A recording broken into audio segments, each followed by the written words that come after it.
Hi everyone, today I'll be watching 22 Pokemon moves you've never heard of by M&J TV. This one actually showed up in my recommended. Well, wow, it's crazy. YouTube, doing YouTube things. And it actually reminded me of something because just the other day, I was streaming Pokemon on twitch.tv and also YouTube. Wysp, can you like shamelessly plug my YouTube channel somewhere? That'd be awesome. But yeah, I was like talking with chat and it was about stupid random Pokemon moves that just happened to be in Pokemon like Let's Go Pikachu and Let's Go Eevee. And I remember it was like Pika-Pa-Pow or something. Or Baddie Bad. And I was like, oh, there's no way these are real moves. And anyways, they're real moves. So, this video showed up at a very convenient time. So, let's watch it together. Whoa. Wow. Greetings, Pokéfans! Michael here, and today I'll be covering 22 Pokemon moves that you probably haven't heard of. I created this list by going through every single one of the 915 Pokemon moves and writing down any that I, someone who does Pokemon as his job, had not heard of. Or at least if I had, I'd encountered the move so few times that I wasn't really sure what it even did. That's like me with a lot of Pokemon moves, except sometimes I encounter moves that I don't recognize, not because they're not good or not like used, it's just because I'm old and I don't know the new generation super well. Like, I was playing Pokédoll the other day, it's like the daily Pokemon game, and I have found out that anything past Gen 5 or 6, my knowledge just drops off the fucking cliff. But I still know some new gen stuff. Just don't ask me to name the Pokedex, please. First up is Aromatic Mist. Okay, yeah, anyways, yeah, about that new generation shit, no, hey, never heard of it. Fairy type status move was introduced in Gen 6, and it raises the— Oh shit, it's Gen 6, aw man! No! special defense of an ally Pokemon by one stage. There are 3 reasons why I had never encountered this move. Okay, that makes me feel a bit better, as this guy does Pokemon for a living, he says. Well, I'm about to do Pokemon for my living. Wait, can you, like, put an arrow? I was laid off. First is that it only works in double battles. Unless you compete in the official VGC format, or at least watch a lot of it, you're likely doing far more single battles than double battles. Additionally, it sucks. Using an entire turn to boost another Pokemon's stat by only 1 stage, when you could use a different move to boost both Pokemon by 2 stages like Tailwind, is simply not a good idea. So even if I did do a lot of double battles, no one would be using this move. Finally, it's not on very many Pokemon. In Gen 6, it was Aromatisse's signature move, and I don't know about you, but I haven't been using Aromatisse at any point in time. To be fair, I don't think I've... On very many Pokemon. In Gen 6, it was Aromatisse's... I could not recall ever catching this Mon. So you know what? Fair. Signature move, and I don't know about you, but I haven't been using Aromatisse at any point in time. After that, it was expanded to other solid Pokemon, but those Pokemon have much better moves you could be using instead. Next is Axe Kick, one of the new moves introduced in Scarlet and Violet. It's a 120 base power and 90% accurate fighting type attack that has a 30% chance to confuse the target. I feel like I've used Axe Kick. The first one he mentioned, I did not know of. This one I at least sort of recognize. However, if it fails to do damage due to missing or protect or an immunity, the user takes half of its max HP in crash damage. Oh, so it's like a more extreme high jump kick. I guess with a 30% confusion chance and also the 120 power. Yeah, I could see that. It's basically high jump kick, but slightly less powerful in exchange for the confusion chance. Oh, high jump kick is good now. That's right. Okay, in my Gen 3 Kaizo, high jump kick is definitely not 130 power. I think it's like 85, 90. I don't know, somewhere there. Whoa. shields. Now, because Axe Kick is a brand new move, I had definitely seen it at least briefly when looking at a list of all the new moves added in Scarlet and Violet. But unlike Aqua Cutter, Salt Cure, or Order Up, I haven't encountered it at all since looking at that list. That's partially because, unlike most of the new moves like Make It Rain, Torch Song, or Collision Course, it's not a signature move for a prominent new Pokemon.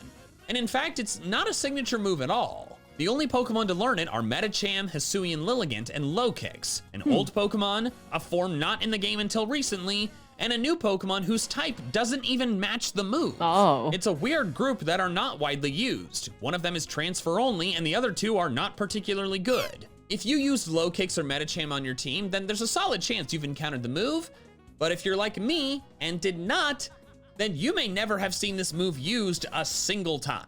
By the way, for just a moment, I'd like to quickly ask you to subscribe. It's a great way to support the channel, so if you enjoy the content that I make here and want to see more, subscribing is the best thing to do.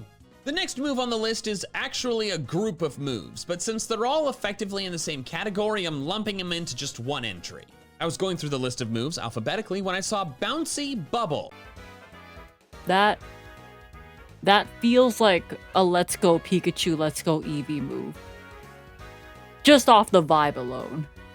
I didn't recognize it and clicked on it to find that it's one of the signature moves of the partner Eevee. Yeah, fucking clocked it. In Let's Go Eevee. That made me remember that there's several moves in Let's Go Pikachu and Eevee that are not in any other game because they're exclusive to the partner Pokemon.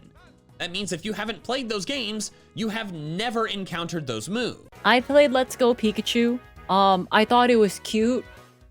That's it.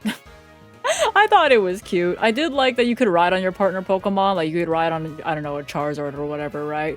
Or I thought that was cute. I thought the colors are very soft and, you know, it makes sense for the game. But that's really all it was. It was cute. Cute game. Yeah. And even if you did, you might have missed them since they're only taught by a few specific tutors in the Pokemon centers. Off topic, but... And even if you did, you might... I miss Fat Fuck Pikachu. Wiz, can you put a picture of, like, the Chonkerchu from back in the day?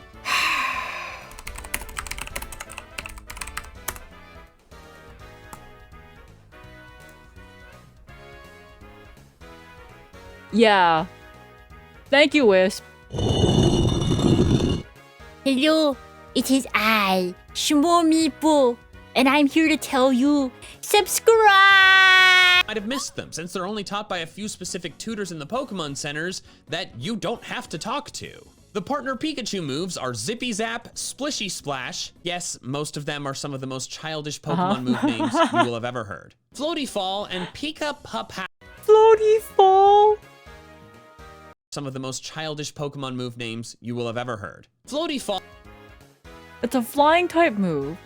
90 power, 95 accuracy. Oh, you guys can't see that. Let me move myself out of the way. Whoa.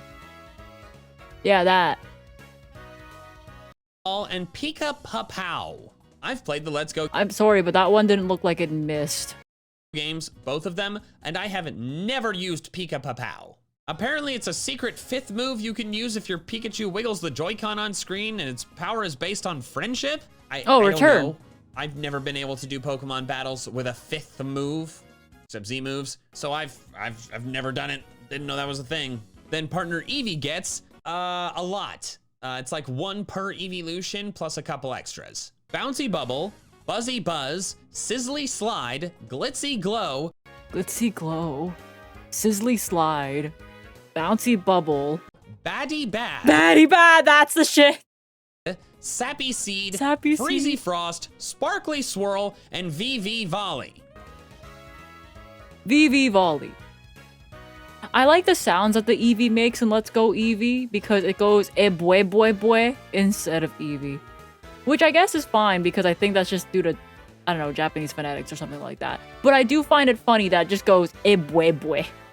Now, some of you keen observers may have noted that Batty Bad comes before Bouncy Bubble alphabetically, and I said I was skimming the list in alphabetical order. The reason I skipped over it is because I was more familiar with it, since when Let's Go Pikachu and Eevee were coming out, and I learned there was going to be an attack called Batty Bad, the funniest and dumbest name for an actually good attack that they could possibly come up with, I decided to sell a shirt with baddie bad to the bone on it, and almost no one bought it. Oh. Which further reinforces that even when Let's Go was a brand spanking new game, that no one had heard of these moves.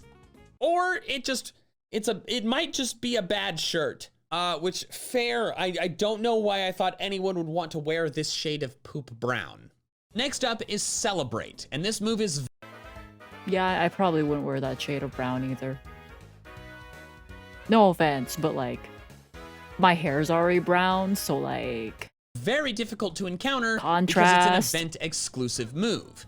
Meaning the only way to get a Pokemon that knows it is to get a Pokemon from an event that already knows it. Additionally, based on my research, the only event Pokemon that can know it are from in-person events, mainly Pokemon Center birthdays, only in Japan, or the World Championships. So some of you may have a Pokemon with this move if you went to Worlds at some point, but most of the people watching, myself included, have never had a Pokemon that knows Celebrate. As for what this elusive move does, literally nothing. Oh. The description just says, the Pokemon congratulates you on your special day.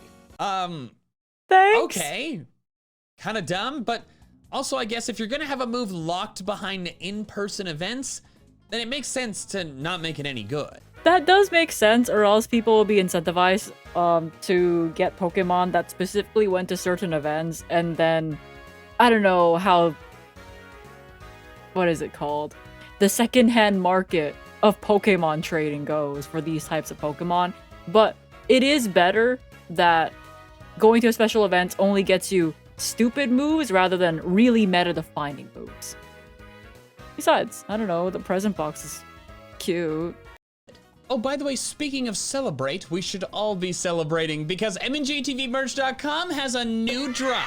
The headliner is the plushie for the cave form of my mascot, Mighty. It has the power of super senses. That's why he's got bat ears, and his night vision goggles glow in the dark. There's also Mighty pattern socks that are very stretchy and very comfortable. Head to MNJTVmerch.com, linked in the description below, to pick these up because if you don't quickly enough, they will sell out. Next is Chilly Reception. This Ice-type status move creates the snow weather, then switches out, like using U-turn or Volt Switch. Also, before using it, a message will display that says, Pokemon name is preparing to tell a chillingly bad joke. What? This move is like Axe Kick in regards to situation, not effect, meaning it's a brand new move in Scarlet and Violet, but it's neither widespread nor particularly good. In fact, it is a signature move, but for an old Pokemon. Only the two Slowking forms can learn it, and only by remembering it, meaning you're super unlikely to encounter it by accident. So you have to go to, well, I guess not the move tutor. You can just relearn moves whenever you want in the newer games. But you have to go look at your list and specifically go, hey, I don't recognize that, and then use it, and then make your Pokemon tell a bad joke that's so bad, it starts snowing, and then they leave. Okay, that's really funny, though. What's even stranger is that snow is a weather condition that does not benefit Slowking. Snow just boosts the defense of ice types, and Slowking is not an ice type unless... Okay, but have you considered the fact that it's, like, stupid funny? And that's it. That's it! You terrastalize into it. The only situation where it makes sense to me is when you have a Slowking on the field and want to pivot specifically to an Ice-type Pokemon, but that's really specific. I just don't understand why they would make this super obscure new move only for an old Pokemon that isn't even good. Like, was the creation of it just a joke? Yeah! Sometimes you just want to be stupid. That's it. A bad joke of telling a bad joke? Yeah. Next is Comeuppance. This Dark-type move deals Never heard of it. Blah. 1.5 times the damage last done to them, regardless of whether it was physical or special. However, it does not have lower priority, so if the user is faster than the target, it will fail. Yeah, so it's like a bad counter or mirror coat. Because the other ones have lower priority, so you're kind of, well, almost guaranteed, basically, to get it off. But this one does not. Again, another weird and not very good new move added in Scarlet and Violet. It's only learned by Houndour, Houndoom, Honchkrow, and Mabostiff, plus Hisui and Zorua by breeding. So if you used one of the 4 Pokemon that learn it by level up, then you may have encountered it. I did not though, and even if I did, I would have seen it, read its description, been like, that's bad, decided not to learn it, and then forgot about the move completely. Yeah. Next is Corrosive Gas. This poison type move removes the target's held item for the remainder of the battle, like knockoff, but without doing damage. It's one of the Isle of Armor tutor moves, but it was one that I completely forgot about, since unlike Grassy Glide or Rising Voltage, it's really bad. Knockoff does the exact same thing, but With can damage. do some serious damage at the same time.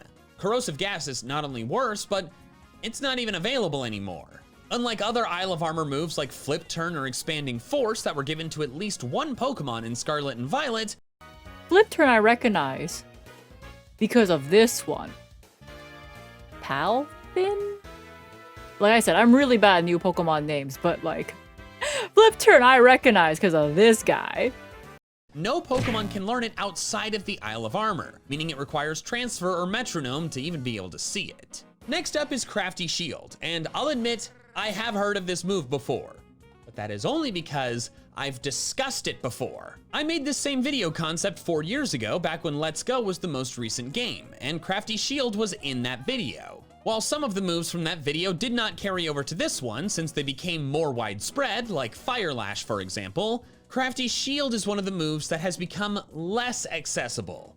In fact, it can't even be used anymore. Starting in Gen 8, they started making some Pokemon moves just not work anymore, and Crafty Shield is one of them. It's a fairy-type status move that behaves like Protect. It goes first, fails if used repeatedly, and so on. However, in exchange for protecting both the user and its allies, Oh, so it's like almost a wide guard? Well, wide guard just protects from spread moves, like Hyper Voice. even in triple battles, it only stops status moves, like Oh. Thunder Wave or Sand Attack. It's only learned by Klefki, Magearna, Chimecho, and the Yamask lines, so it's hard to even find Pokemon that can learn it. Also, as I mentioned, you haven't been able to use it since Sword and Shield. Not in Legends Arceus, not in BDSP, not in Scarlet and Violet. So it's a mediocre at best move that has been banished into obscurity. Next is Gear Up. Now, I don't know about you, but when I see moves that have the word gear in them, I immediately think, oh, a move that the Kling Clang line can learn. I knew about their signature attack, Gear Grind, and I also think of the boosting move Shift Gear, which was a signature move for the line, then spread to more Pokemon, like Toxtricity or Revavroom. However, when I saw Gear Up, I was confused, because I knew about Gear Grind and Shift Gear, but what is Gear Up? How had I not heard of this other gear move? Well, it turns out there's a lot of reasons. Gear Up was introduced in Generation 7, 2 generations Okay. after Gear Grind and Shift Gear, and only given to Kling Clang and Magearna. Additionally, Okay, at least the Pokemon they gave it to, like, made sense. I don't know, they could have, like, stuck it on Kyogre and said have fun. it stinks! Oh. It's a Steel-type status move that boosts the attack and special attack of all allied Pokemon, including the user, that have Oh. the ability plus or minus. That's like, I don't know, 4 Pokemon. Maybe. Probably less, because the only ones I can think of is actually Plusle and Minun. So it's an almost signature move, added 2 generations after the main gear Pokemon, and it's extremely specific to one strategy of using Pokemon with the abilities plus or minus, which, might I add, is a very bad strategy. All plus or minus Pokemon are Steel or Electric type, which means if your opponent has a single ground type, you're screwed.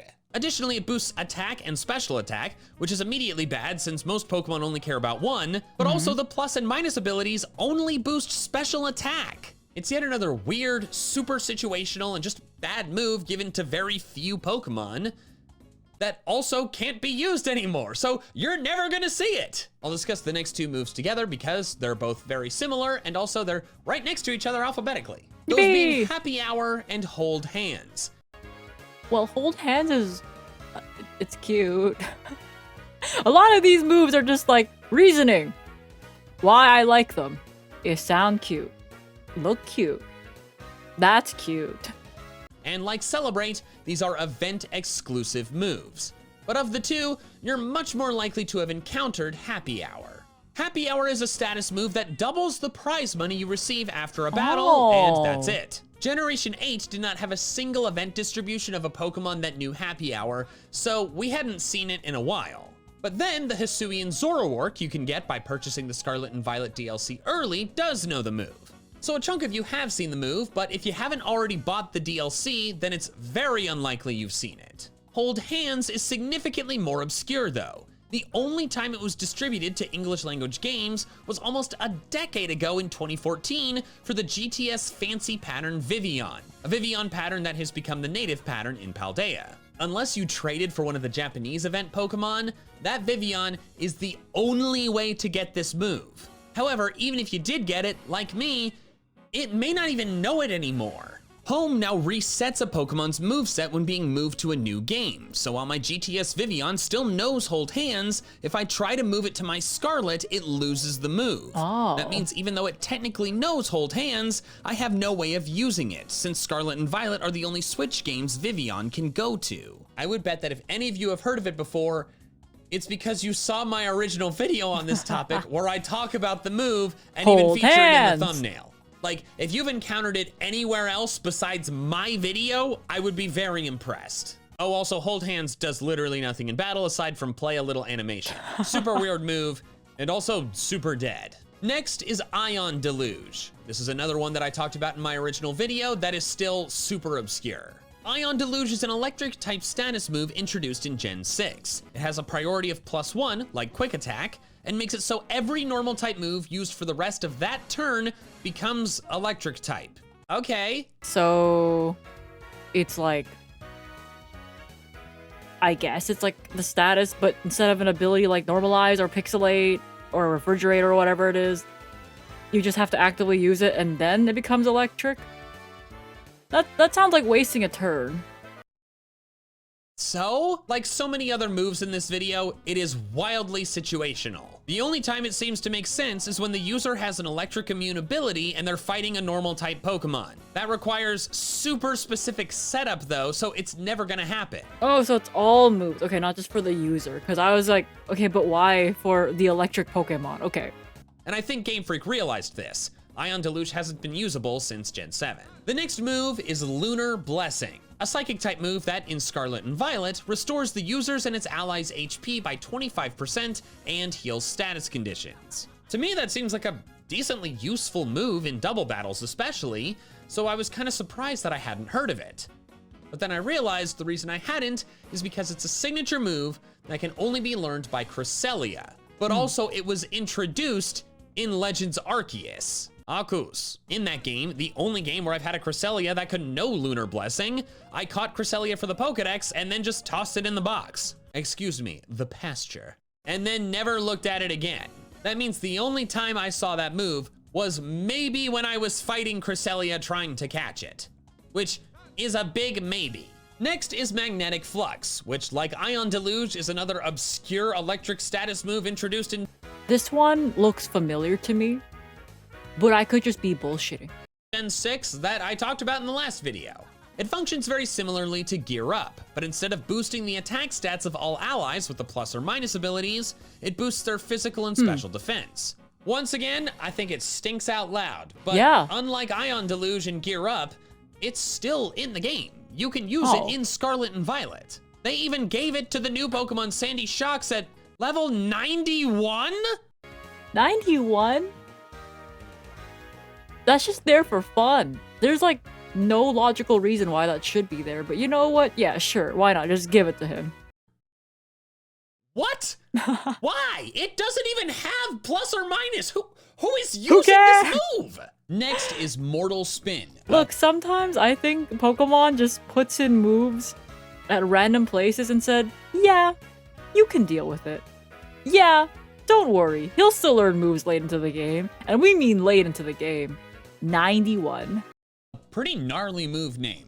Also, I should say up front that if you used a Glimora on your team in your playthrough of Scarlet or Violet, then there's a significantly higher chance that you're familiar with this move. I did not. It's its signature move that it learns when it evolves from Glimmet. This poison-type physical attack is 30 base power that hits all foes, clears all hazards or bindings like spikes or fire spin, and poisons all targets. It seems pretty cool, but it's weird that it's a physical move. Glamora's special attack is 75 points higher than its physical attack. Additionally, Gita's Glamora, the only trainer-owned Glamora you're guaranteed to fight, doesn't even know the move. So if you used Glamora, you might have seen the move for some amount of time.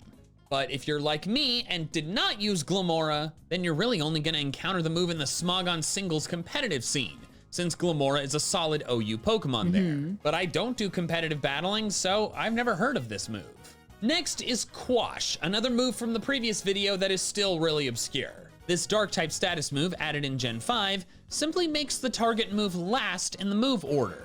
Immediately the move is useless in single battles. While it can be used, if you go first and use it, the enemy Pokemon was gonna go second anyways. Then if you don't go first, then the move fails. In doubles, it can have some use, especially when given priority via a Pokemon with Prankster like Sableye or Murkrow, but even then it's tough to see it being super helpful. To me, it's a really situational move that's only gonna get use in the doubles competitive scene, and even then, not very often, and Yeah, and even then, in the competitive scene, you'd have to really read your opponent well to be able to take advantage of that. It's just too situational. you're definitely not encountering it in a playthrough, which makes it extra odd that it was a TM for 3 consecutive generations, which is probably the only time you've seen it. Next is Rototiller, which has nothing to do with Rotom.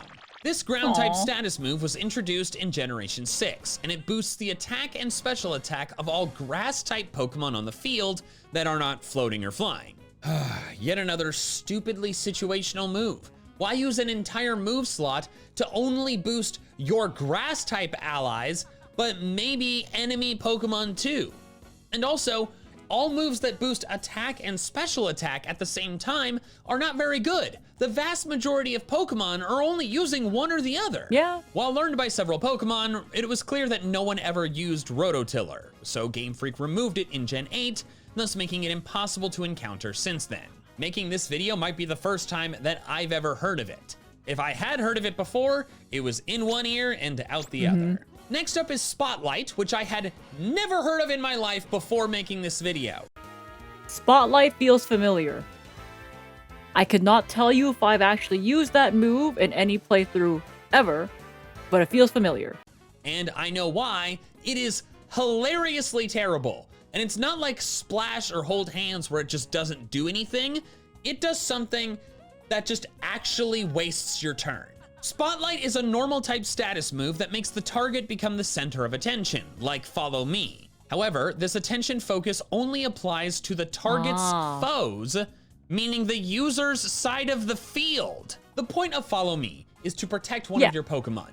You make one of them the center of attention, so when your enemy tries to attack your other Pokemon, it hits the center of attention instead. But with Spotlight, you make one of the enemy Pokemon center of attention, and then your attack from your other Pokemon goes toward it and hits it. Why not just target it in the first place? The actual reason anyone would use it is because it overrides other forms of redirection. Okay, so it overrides things like Rage Powder and it overrides things like Follow Me, but it's a really roundabout way to try to counter specifically those interactions. Like Follow Me, or the abilities Lightning Rod, or Storm Drain, or Ally Switch. Okay. But if none of those things are happening on the opponent's side of the field, then it's a waste of a move slot. Yippee! Then Spotlight is actually completely useless. Meaning it's completely useless 99% of the time. Yeah. Now, if Spotlight made it so the target's allies' attacks then hit the Spotlight Pokemon, different story. But they didn't do that, probably because that would be too good. That'd be too Game good. Freak clearly figured out that Spotlight was bad pretty quickly, since it was introduced in Gen 7, then promptly eliminated from the game in Gen 8. Tack on the fact that very few Pokemon learn it, and I'd be stunned if any of you have heard of this move. Next is Steamroller. This bug-type physical attack was introduced in... This one I know. This one I know because Steamroller killed one of my Pokemon at the very end of the trash lock where the trash lock for me was I let my chat submit a bunch of Pokemon that they made purposely bad, and I try to win the game with it, and everything is randomized on the enemy trainer side. I know a Steamroller. I was steamrolled. I know this move. Generation 5, and it has 65 base power with a 30% chance to flinch. A fun added quirk in Gen 6 and 7 is that if the target has used Minimize, Steamroller always hits. To me, the move seems decent, like a good mid-playthrough move when your Pokemon are in their level 20s and maybe 30s. But I had never encountered it before because almost no Pokemon learn it. The Golems and Guzzlord learn it. I encountered it because everything was randomized. And I think, if my memory serves me correctly, an enemy Hariyama used Steamroller, because everything's randomized, so it can learn a bug-type move, on my Gardevoir, and then I fucking died. But they have to remember it, which effectively makes it a signature move for the Scolipede line. However, they learn it too late. Scolipede learns it at level 39, and by that time, you've probably gotten the X-Scissor TM, which is stronger. And then, like many moves on this list, it was removed starting in Gen 8. Aww. It's not as bad of a move by any means as other ones we've discussed. Yeah, I got my ass stomped in with that move. But it's not a good enough move for how hard it is to access. Next is Take Heart, which is in a very similar situation to Lunar Blessing. This one I've never heard of before. It is a brand new move introduced in Legends Arceus as a signature move for a post-game legendary Pokemon. 2 of them, technically. In Legends Arceus, this Psychic-type move cures the user of status conditions and boosts its offense and defense stats for 4 turns. Only Fion and Manaphy can learn it, which cannot be transferred to Scarlet and Violet, so we do not know how its functionality would differ in the traditional battle system. Not much else to say. Most people, if they caught Fion and Manaphy, they did so just for the dex. So you're probably like me. Manaphy used the move when you were battling it, but then you caught it and forgot about it. Next is Tidy Up, and this move surprised me because I saw it on the list and I was like, oh, I haven't heard of that. What does it do? Who learns it? And I come to find out that it's the signature move of Mouse Hold. I guess, but I would have thought that Tidy Up would be like a signature move of like the Minccino line, since their entire thing is cleaning. And it likes tidy things, and it can't stand like when things are dusty. Like, there was that one Pokemon animation where Minccino had just cleaned the staircase, and then the kid walks by, eats the cookies, and crumbs fall into the staircase, and Minccino's just looking at it at the most rage-filled little thing you've ever seen. It's so cute. I love that one.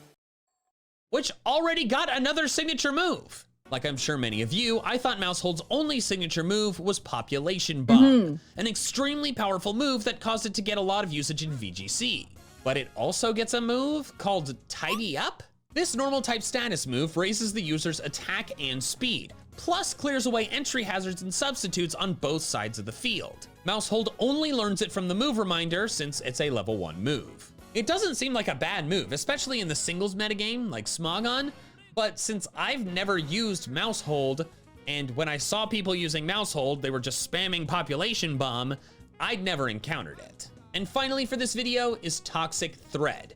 This is another move featured in my previous video that is still super hard to encounter. This poison type status move poisons the target, then lowers its speed by 1 stage. The reason this move is so obscure is because it's the signature move of Spinarak and Ariados, but didn't exist until Gen 7. While Spinarak and Ariados are in the Alola Pokedex, they don't learn the move until the very high levels of 54 and 63. Little Spinarak to 54? Doesn't Bro evolve at like level 13? Considering how not strong they are, it's unlikely for anyone to raise one of these Pokemon to that level.